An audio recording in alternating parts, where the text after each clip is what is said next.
Hello, great to be with you today. My name is James Sanderson, and today I would like to discuss the history and the background and the doctrine of the Seventh-day Adventist Church.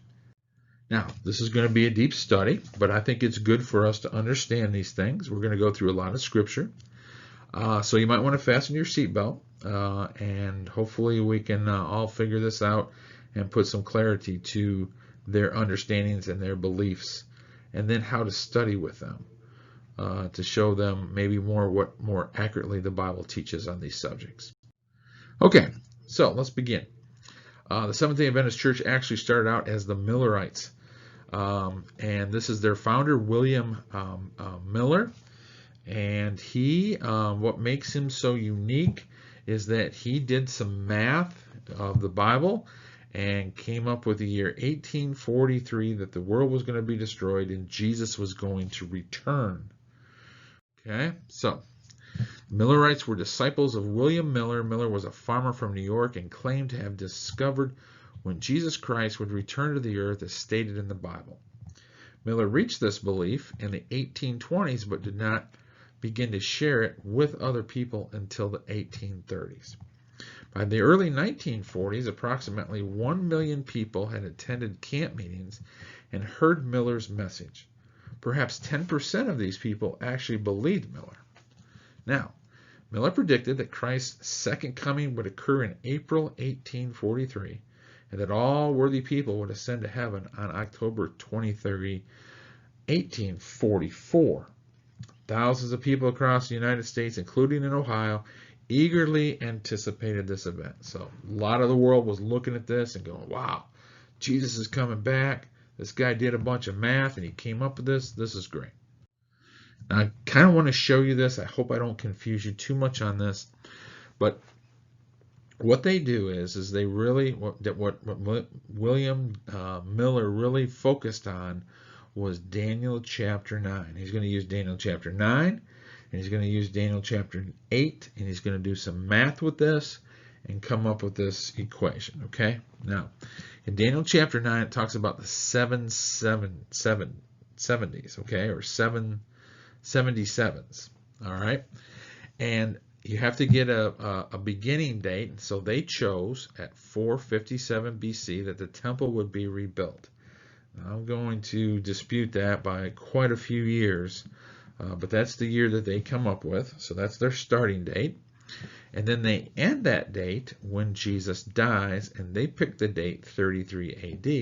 And I think that is also off by 4 years. And I think we can prove that quite emphatically. Okay, so there's their math. Equals, taking that date, they add it up, equals 490. Okay, 490 years. All right. So 69 sevens plus 1 equals 70, 490. Okay? Then they're going to take that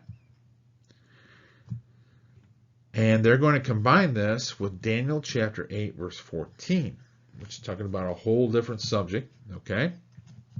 And here it talks about the 2,300 mornings and evenings and that the temple would be consecrated. Okay? Then they take this and they turn that 2,300 mornings and evenings into years. And then they start from 457 BC. They add the 2,300 years. And they come up with 1843 AD. Now that's their first theory. Well, the problem is that they seen that this didn't happen.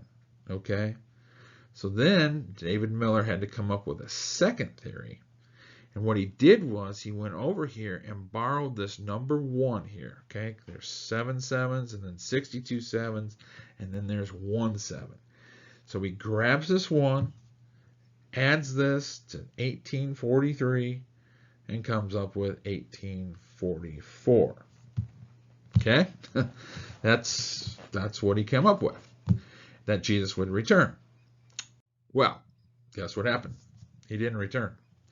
He didn't return at all. So it was called the Great Disappointment. The whole world was watching, and this just didn't happen. 1844 was a bad year for them. And they lost many, many members. So the Millerite movement basically came to an end, and that was over. Okay. So then a few years went by, and they started to form again. They started to form based on a little bit of Miller's beliefs, and they became what is known today as the Seventh-day Adventist Church. Okay? And their prophetess is Ellen White. She is supposedly spoke to God. God spoke to her many times, and they use a lot of her writings to dictate and guide their beliefs. Okay? And she is the co-founder and prophetess of the Seventh-day Adventist Church. Okay, now, when we come today, we find out, and this shows you where the Seventh-day Adventist Church is really growing. And it really is. They've got 21 million members as of 2018, and they are said to be the fastest growing denomination. And remember where the word denomination comes from. It comes from division. So they are the fastest growing division. I think Paul said, "Let there be no divisions among you," but they are the fastest growing in the world in Christendom today. Okay, now let's talk about their doctrine. So the Seventh-day Adventists is basically their main doctrine. Now they have lots of different beliefs, but we're going to just deal with two of them. We're going to focus on their name, and it comes from these two right here. Seventh day, the Sabbath, okay, and Advent, and this is the second advent of Christ, or the second coming of Christ, okay? And so that's basically what their beliefs is made of, okay? And if you understand these two, then you'll understand their doctrine. Okay, now, in this study, I would just like to discuss the Sabbath. And if you ever known a Seventh-day Adventist, you'll know that they are big on this word Sabbath, okay? And they believe that they need to keep the Sabbath, which is Saturday, and that's the day that they worship on. And here's the reasons why. Well, in Genesis 2:2-3, okay, God rested on the seventh day. And then in Exodus 20, it's found inside of the Ten Commandments, keep the Sabbath. Then they also use, well, Jesus, he observed the Sabbath. Here's some examples of that in our New Testament. You find some women in the book of Luke, in the book of Acts, okay, doing things on the Sabbath. And then you've got Paul, the Apostle Paul, and others, and as they traveled, they went to places specifically on the Sabbath, and then also in Hebrews chapter 4, verse 9, it's going to talk about this. So they're going to combine all of this and say, see, this is why we need to keep the Sabbath. Now, here's something interesting. If they are correct, when we find Genesis chapter 2, verse 2-3, okay, and God rested on the seventh day, right, and he rested on the Sabbath, okay, and then we go over here to Israel. Now, Israel was told to observe the Sabbath in Exodus 16 and chapter 20. And Nehemiah 9:13 and 14 is going to refer back to this event. Okay? So, if you take your Bible and you look at this, you've got from creation to about 1440 BC. I'm sorry you can't see that behind my picture, but that's the date for Mount Sinai. That is a gap of 2,600 years. Now, here's what I find interesting. Because the Seventh-day Adventists say that this is an eternal thing, that the Sabbath is always to be kept. But here's what you find.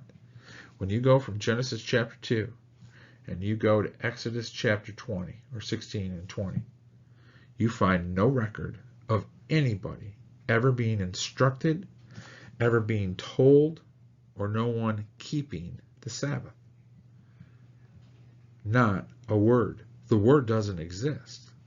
Now, I find that interesting. I think that's important because if they are correct that we need to keep the Sabbath, it's an eternal thing that we need to keep, then why wasn't it mentioned in all those chapters of the Bible, all the way through Genesis? Nothing was mentioned about it.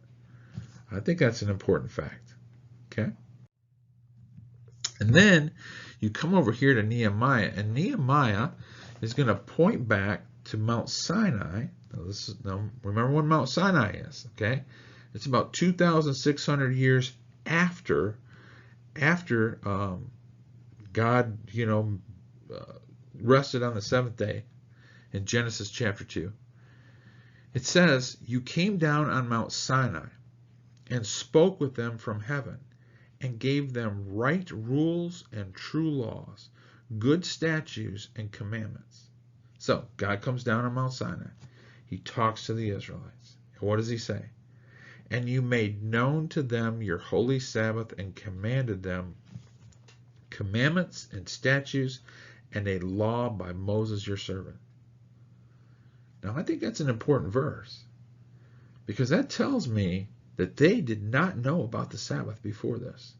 They were not instructed to keep the Sabbath before this. It was something new, something done on Mount Sinai, and they were not aware of that prior to Mount Sinai. So to say that this was an eternal day to be kept, I'm going to say this will disprove that. But let's continue. See what you think. So, the Sabbath was an everlasting covenant. Okay? This is one of the other arguments that the Seventh-day Adventists will use, saying that we need to keep the Sabbath. And you find this in Exodus 31, verses 14 through 17. And watch what it says. "Observe the Sabbath, because it is holy to you." Now remember who he's talking to. This is the Israelites. This is after Mount Sinai, or at Mount Sinai, okay? "Because it's holy to you. Anyone who desecrates it must be put to death. Whoever does any work on that day must be cut off from his people. For 6 days work is to be done, but the seventh day is a Sabbath of rest, holy to the Lord. Whoever does any work on the Sabbath day must be put to death." The Israelites are to observe the Sabbath, celebrating it for the generations to come as a what? A lasting covenant. "It will be a sign between me and the Israelites forever. For in 6 days the Lord made the heavens and the earth, and on the seventh day he abstained from his work and rested." Okay. So, it's an everlasting covenant. But there's some other everlasting covenants. Circumcision in Genesis 17, 9 through 14 is said to the Israelites to be an everlasting covenant. The promised land will be an everlasting covenant. And redeeming of the firstborn in Numbers 18 is also a everlasting covenant. Now, if you're going to take one, you got to take them all. You can't pick and choose here, okay? That's my point. So, we need to understand, though, that covenant changes in our Bible. This is very important to understand. So when we come to Jeremiah 31, now this is found in our Old Testament, God is going to make a prediction of something new that is going to happen. And watch what he says here. He says, "The time is coming, declares the Lord, when I'm going to make a what? A new covenant, a new agreement, okay, a new package with the house of Israel and with the house of Judah. It will not be like the covenant I made with their forefathers when I took them by the hand and led them out of Egypt." Now, where did they go when he led them out of Egypt? To Mount Sinai. Moses goes up, gets the 10 Commandments, gets all of these ordinances, brings them down to the people, and reads them to them, and God made covenant with them. So God says, look, I'm going to make a new one. It's not going to be like the old one. And here's why. Because they broke my covenant, though I was a husband to them, declares the Lord. So God's going to make a new covenant. Now, when he makes that new covenant, in the New Testament, he quotes those same verses back there in Jeremiah in the New Testament in Hebrews chapter 8. Now, those were just before these verses here. So he quotes Jeremiah 31, going to make a new covenant. And then when you get down to verse 13, it says, "By calling this covenant new, he has made the first one" what? obsolete. And what is obsolete and aging will soon disappear. Now, the first covenant had regulations for worship and also an earthly sanctuary. So, what's going to happen to the old covenant? It's obsolete. And what's going to happen to that worship that they had under the first covenant? It's obsolete. What did they do on the Sabbath? They worshiped God. What does the Bible say? It's obsolete. There's going to be a change. Okay? All right? So, I want you to know that when we look at all these everlasting covenants and these subjects, do you know that all of them are addressed in our New Testament? The Sabbath is addressed in Galatians, Colossians, Hebrews. Circumcision is addressed. The land promise is addressed in Hebrews 4. And the animal sacrifice is addressed in Hebrews 10. Now, all those are addressed. Okay? And when you read those, you're going to find out what happened with all that. Okay? And then you get over here with the Apostle Paul, and he says in Colossians 2, verse 14 through 17, having canceled the written code with what? Its regulations. Okay? So it was canceled. Well, where was it canceled? He says that was against us and stood opposed to us. He took it away, nailing it where? To the cross. Having disarmed the powers and authorities and made a public spectacle of them, triumphing over them by the cross. Therefore, don't let anyone judge you by what you eat or drink. In the Old Covenant, they were told that they couldn't eat certain things and drink certain things. Or with regard to a religious festival, right? They have atonement, Passover, all these different days that they were to keep, Pentecost. Don't let anybody judge you on that. A new moon celebration, or watch this, a Sabbath day. So somebody comes along and says they're going to judge you, and they're going to tell you you need to keep these days, and you need to keep the Sabbath. Paul says, don't let anyone judge you. And why? Well, verse 17 is going to tell us. Those were a shadow of the things that were to come. The reality, however, is found in who? It's found in Christ. Oh, Christ is going to fulfill all of these, including the Sabbath. Okay? And that brings us to the new covenant. So when we look at the Passover, right? And we look at the Feast of Unleavened Bread, we look at the Feast of First Fruits. These were all covenant days of worship. Old covenant days of worship. Okay? All things that were done in the Old Testament. The Sabbath also was Old Testament. Seventh day, Saturday, was a day of rest. Okay? Now, what I want you to see is that all of that went away. But the Seventh-day Adventists will still come and they'll still argue. And they'll say, wait a minute though, James. The Ten Commandments and the Law of Moses, they're different. We're going to compartmentalize them and say, look, the Ten Commandments are still supposed to be kept, which has the Sabbath in it. But these other ordinances with all those worship days and what you eat and drink and all that, that you don't have to keep that. And so they separate the two. Okay? So that's what they do. That's how they view that. They take the Ten Commandments, it's still binding, but the Law of Moses is not. They separate the two. Well, let's put that to Scripture and let's see if that's correct. So we're going to go over here to Romans chapter 7 with the Apostle Paul. And this is in verse 7. And it says, what shall we say then? Is the law sin? Certainly not. Indeed, I would not have known what sin was except through what? Through the law. How did they find out what sin was? It was through the law. For I would not know what coveting really was if the what? The law had not said, do not covet. What is Paul calling within the law? Coveting. Do not covet. Isn't that the 10th commandment in the 10 commandments? Did Paul not call that part of the law? He did. Now we're going to go back to verse 6. Just before this verse. But now by dying to once bound us, we have been what? Released from the law. so that we serve in the new way of the Spirit and not in the old way of the written code. Now that written code is what? It is included and it is called what Paul calls the law. The law, which included the 10 Commandments, because that's where we find do not covet. There it is.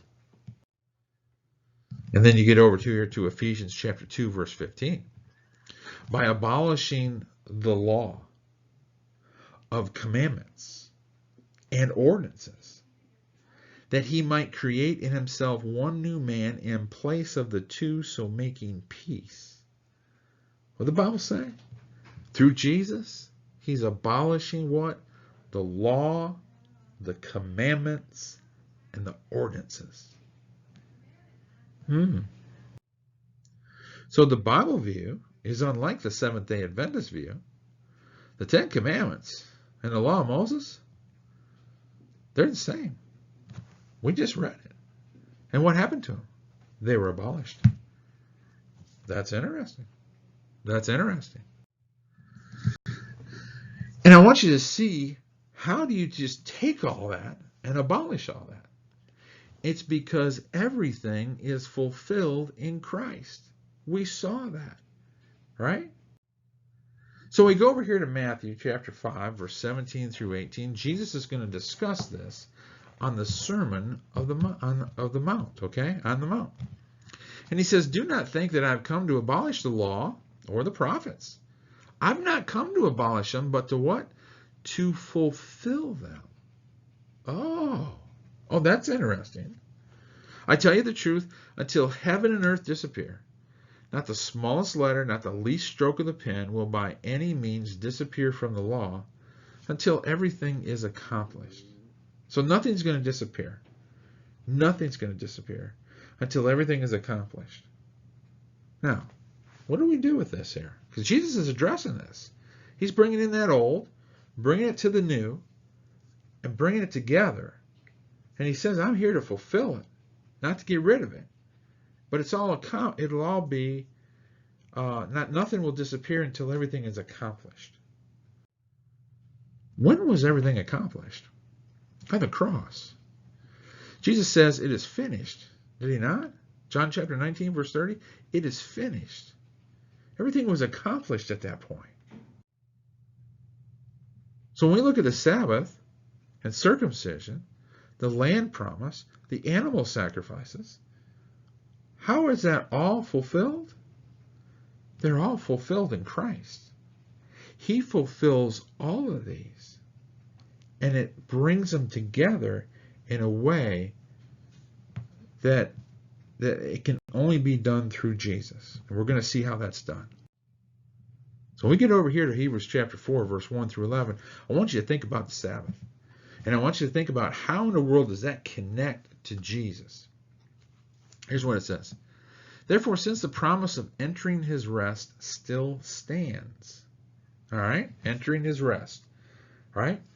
Okay? Sabbath day, rest. Okay? We want rest. We need rest. Do we not? Yes. Let us be careful that none of you have fallen short of it. For we also have had the gospel preached to us just as they did. But the message they heard was of no value to them because those who heard it did not combine it with faith. Now we who believe enter that what? That rest. Boy, I want that rest. Just as God has said, so I declared an oath in my anger. They shall never enter my rest. They couldn't enter God's rest because they failed to combine it with faith. You see that? That's the Israelites. But then he says, but yet his work has been finished since the creation of the world. For somewhere he has spoken about what? The seventh day in these words. And on the seventh day, God rested from all his work. And again in the passage above, he says, they shall never enter my rest. Israelites. It still remains that some will enter that rest. And those who formerly had the gospel preached to them did not go in because what? Of their disobedience. Therefore God again set a certain day, calling it when? Today. And remember, he went from the Sabbath, rest, pointing to Jesus giving them rest, and then pointing that day to today. When a long time later he spoke through David, as was said before, today if you hear my voice, do not harden your hearts. He's pointing to the day, today, right now. Any day. But it's today. It's the day that we live, right now. For if Joshua had given him rest, right, God would have not spoken about another day, right? Isn't that what Joshua did? He led him into the promised land. You were going in and I'm giving you rest.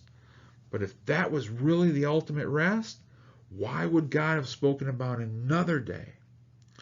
There remains then a Sabbath rest for the people of God. For anyone who enters God's rest also rests from his own work, just as God did from his. Let us therefore make every effort to enter that rest, so that no one will follow their example of disobedience. Now that's deep. Remember I told you put your seatbelt on? That's deep. Now we go over here to Jesus. Do not think I've come to abolish the law or the prophets. I've not come to abolish them, but to what? To fulfill them. How was God's rest fulfilled in Jesus? Because when he died on the cross, he did all the work for us for our salvation. And we enter into him, and he gives us rest. That's how we get rest. It's no longer about a day anymore. It's about Jesus. It always was about Jesus.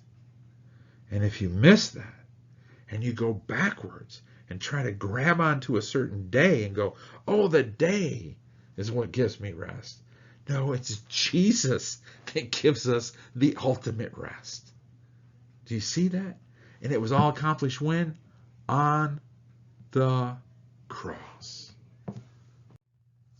So, they'll still argue and say, wait a minute.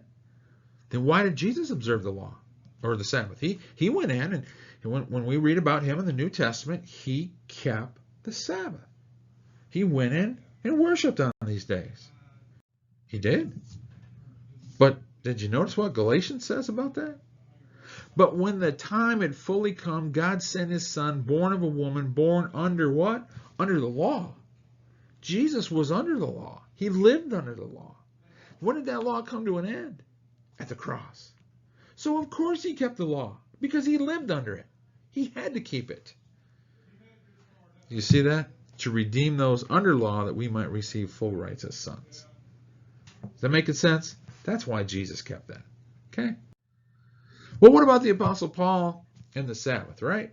He went in and he went many times into synagogues on the Sabbath teaching people. What's up with that? Isn't that an example of that we should be also going in on the Sabbath and worshiping God? Wait a minute. What did Paul say over here in Galatians about that? He says to the churches in Galatia, he says, but now that you know God, or rather you are known by God, how is it that you are turning back to these weak and miserable principles? Do you wish to be enslaved by them all over again? You observe special days and months and seasons and years. I fear for you that somehow I've wasted my efforts on you. What are they doing? They're observing special days, months and seasons and years. Sounds like the Old Testament, doesn't it? It does. They're going back to those weak and miserable principles. Because by doing that, you're missing Jesus. Jesus fulfilled all of that. So, when Paul goes in, and he goes in on the Sabbath, and he says, look, don't let anyone judge you on a what? A Sabbath day here at the end of verse 16? Wait a minute. If he's worshiping on the Sabbath, and then telling people on the other end, don't observe days, months, and years, because you're turning back to those miserable things that will not save you, right? And they'll not bring you any closer to God. And then he tells them, don't let anyone judge you on a Sabbath day. And then at the same time, he's going in and worship. He's going in and on the Sabbath. How do you put that together? I'll tell you why. The reason he was going in on the Sabbath is because that's when the Jews were meeting. They were still practicing those miserable things that they thought that they needed to keep. And so he's going in to teach them. That's when they're gathered. He's not going in there to keep the Sabbath because that's the day to worship. He's going in to reach those people. Does that make sense? It's got to. Because if not, you got a contradiction. Well, another thing that the Seventh-day Adventist is going to bring up is the Catholic Church. And they're going to point to Daniel chapter 2. Now remember, the Seventh-day Adventists are really big on the book of Daniel. And what they're going to do is there's I don't know if you're familiar with Daniel chapter 2, but in there, Nebuchadnezzar is having a dream, and there's 4 sections to this dream, right? And then Daniel comes and explains them to him that, the first section is you. This is you, king of Babylon, and then the Medo-Persians are going to come in after you, then the Grecian Empire, and then pagan Rome, okay? Or Rome, okay? But then watch what the Seventh-day Adventists do. They add this part, and they point to papal Rome, which is the Catholic Church. And if you'll notice on this chart, they connect it to 1844. Now, there's a problem here. The problem is that when you go back to Daniel, there's only 4 parts. Just 4. In fact, it talks about in chapter 2, verse 40, a 4th kingdom, which is the last kingdom, which is Rome. If you go to chapter 7, verse 17, it talks about 4 kingdoms. It's another picture. Now, over there, Daniel's actually having the picture, and that's a 4 beast. But it calls it 4 kingdoms. And then it talks about the 4th kingdom in chapter 7, verse 23. There's 4, not 5. The Seventh-day Adventists added a 5th one. They added a 5th part to this picture. There's only 4 parts. 4 kingdoms. And the reason that Daniel's pointing to this is because this is when Jesus is going to come during the 4th kingdom and set up a kingdom that will never be destroyed, which is his church, which is his kingdom, which is his reign. It's only pointing to Rome, not a 5th. And this is what the text says. Daniel 2:44 says, in that time of those kings, the Roman Caesars, the God of heaven will set up a kingdom that will never be destroyed, nor will be left to another people. It will crush all the kingdoms and bring them to an end, but it itself will endure forever. And that was the point of it. But they want to bring in the Catholic Church. And here's why they want to bring in the Catholic Church and make this talk about the Catholic Church. Okay? They will do this also in chapter 8. And in chapter 8, it's going to deal with the ram, okay, which is clearly, it tells you who it is, the Medo-Persian Empire, and then the goat, which is the Grecian Empire. It tells you that right in the text. Now, out of that Grecian Empire is going to come, there's going to be, 1 horn. This is Alexander the Great. And then there's going to be, he's going to die. And his 4 generals are going to take over. And there's a list of those guys, of their names, okay. And then there's going to be a little horn come off of that. This is Antioch Epiphanes, okay, the 4th. And he's going to go down. And he's going to destroy the beautiful land, which is Israel. Now, that's what that's talking about. That's the context.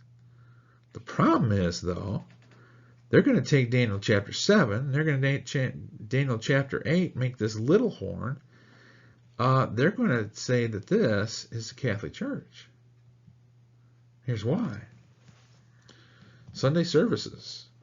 Early believers kept Saturday as a Sabbath until March 7th, 321 CE, when Pope Constantine passed a law requiring believers to worship on Sunday, the day the pagans worshiped the sun god.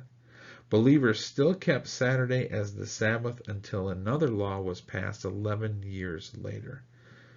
That is not true, but this is what they put out. This law, signed into decree by Pope Constantine, forbid believers to worship on the Sabbath, Saturday, and it was punishable by death by the Catholic Church. Many believers were put to death by the Catholic Church. Okay, so see, that's who this Daniel chapter 7, that's the 11th king. This is Daniel chapter 8, the little horn. It's all pointing to the Catholic Church because they came along and got rid of the Sabbath. And here's another example of this, as they put out. And so they're saying that all of us Protestants, all of us people who are not Catholic, were influenced by this. The seventh day, right? Sunday, okay? They're saying that we were all influenced by the Catholic Church, all fooled by them, and they changed the Sabbath from Saturday and moved it to Sunday. And we need to go back to Saturday.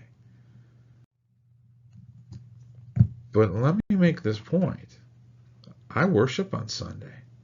And I'd like to tell you why I worship on Sunday. And it's not because of what the Catholic Church teaches. It's because of what the Bible teaches. Would you like to see what the Bible teaches? The church began on the first day of the week. Okay? We're going to see that Sunday has new meaning under the new covenant that would have never made sense under the old covenant. Okay? Because covenant is different, covenant changes. So what I want us to do is I want us to look at the Feast of Weeks or the Day of Pentecost. It's the same thing. And it's found in Acts chapter 2. Now, when you go back to Leviticus, okay, and you're gonna go through the feast days, okay, the Old Testament feast days. It's going to give you, in chapter 23, it's going to give you all these feast days. Watch what it says here in chapter 23. And you shall count off for yourselves from the day after the Sabbath. Now, if you stay with the context, the Sabbath was the Sabbath of the Passover. From the day that you brought the sheaf of the wave offering, 7 Sabbaths will be completed. Count 50 days to the day after the 7th Sabbath. Then you shall offer a new grain offering to the Lord. Now this is the Feast of Weeks or the Day of Pentecost. Okay? All right? So, count off 50 days from that Sabbath. Now let's do that. So here's the Passover week. There was always a Sabbath during the Passover week. That never changed. Okay? It was always on Saturday. Then you count off 7 Sabbaths. That will bring you to another Saturday, right? 49. And then what are you supposed to do? 7 sevens equals 49. And then you add 1, which is 50. And that brings you to what? The Day of Pentecost. Feast of Weeks. Do you see that? Do you know what that means? That means that the Day of Pentecost always fell on a Sunday. Now, what happened on that day? What happened on the day is that was the day the church began, right? This was the first sermon preached after Jesus died, was buried, rose. He sent his apostles out. He said, stay into the city until you've been clothed with power from on high. They come out and preach to the people. And what happens in verse 41? Those who accepted the message were baptized, and about 3,000 were added to their number that day. That day, they were added to God's number. Praising God and having favor with all the people, and the Lord added to the church daily those who are being saved. What day did the church begin on? It began on Sunday. It was not a chance. It was not a mistake. When were Christians added to the church for the first time? On Sunday, the first day of the week. I think that's important. That gives that day new meaning that it didn't have in the Old Testament. See my point? Also, something else very, very important happened on the first day of the week. What happened? Jesus rose on the first day of the week, right? When Jesus rose early on the first day of the week, he appeared first to Mary Magdalene. Mark 16, verse 9. Jesus rose on the first day of the week. What does that do? This is where our hope rests at, right? This is where all of our hope is. If Jesus doesn't rise from the grave, I'm not going to rise from the grave. No one else is going to rise from the grave. But because he rose from the grave, he holds the keys of death and Hades in his hand, Revelation chapter 1, verse 18, right? He has that power. He says everybody else is going to come up, and this is where our hope lies. And when did that happen? It's very specific. The Bible told us very clearly. It pointed to a specific day. It was the first day of the week. The Bible doesn't do that by chance. It's telling us there's something important about that day. So there's two reasons why we worship on Sunday. Israel was also circumcised on the 8th day. So the 8th day, and when you take this, you will see that this means new beginning or new commitment. Okay? And you will see this if you study this out all through the Old Testament. Okay? Now, the Israelites were told to be circumcised on the 8th day of life. Not the 7th day, not the 9th day, but the 8th day of life. So let's take our weekly calendar. If the word 8th or the 8th day means new beginning or new commitment, I want you to think about this. Here's our weekly calendar: Monday, Tuesday, Wednesday, Thursday, Friday, Saturday. That's the 7th day. Now, where would the 8th day fall? It would fall on when? Sunday, the 8th day. Now, if it means new beginning, Pentecost was a new beginning. There was a new church, the church. There was new birth. Christians were added. And what else happened? The resurrection. That gives us new hope, right? And it also means that there's a new commitment. And isn't that what we're supposed to do? When we come together and break bread on the first day of the week, which we're going to see here in a minute, isn't that what we do? We make a commitment to God. It's a new commitment. It's a new beginning, a new start of the week that I'm going to recommit and rededicate myself to following God. That's why that day has new meaning. The 8th day. I think that's interesting. The early church also worshiped on the first day of the week. Okay? So when we look over here, the Bible makes this clear. It points out a certain day. It says on the first day of the week, we came together to break bread. Now they're going to have communion. They're going to observe the Lord's Supper. When? Why did it say this? On the first day of the week. For some reason, Paul, Luke, the writer of the book of Acts, thought that was important. So did God. And then you go over here to 1 Corinthians 11:18. Now in this section, it's going to talk about them breaking bread, taking communion, observing the Lord's Supper. Now watch what it says in verse 18 of chapter 11. For first of all, when ye come together in the church. All right, so they're coming together. When did they meet together? It doesn't say, does it? It doesn't say in this section. In chapter 11, it doesn't say when they came together. It just says when you come together. Well, the question is, when do they come together? Oh, wait a minute. I love this verse in Psalm 119, verse 160. It says, the sum of thy word is truth. Okay? Now watch this. When you get over to chapter 16, it's going to tell you when they met together. Do what I told the Galatian churches to do. On the what? On the what? The first day of the week, each one of you should set aside a sum of money in keeping with his income, saving it up, so that when I come, no collections will have to be made. Right? So Paul's writing this letter ahead of his arrival. He says, look, save up this money on the first day of the week. Why? Because that's when they meet together. So when I get there, I'm not going to have to go to this person's house and their house and collect this money. No, I can have it all together on the first day of the week because you're all going to be together. And so when did the church meet together? On the first day of the week, because that day was important. Now, isn't that interesting? How you put that together? Because it has new meaning. And then history confirms that the early church worshiped on the first day of the week. So you can go back and look at that.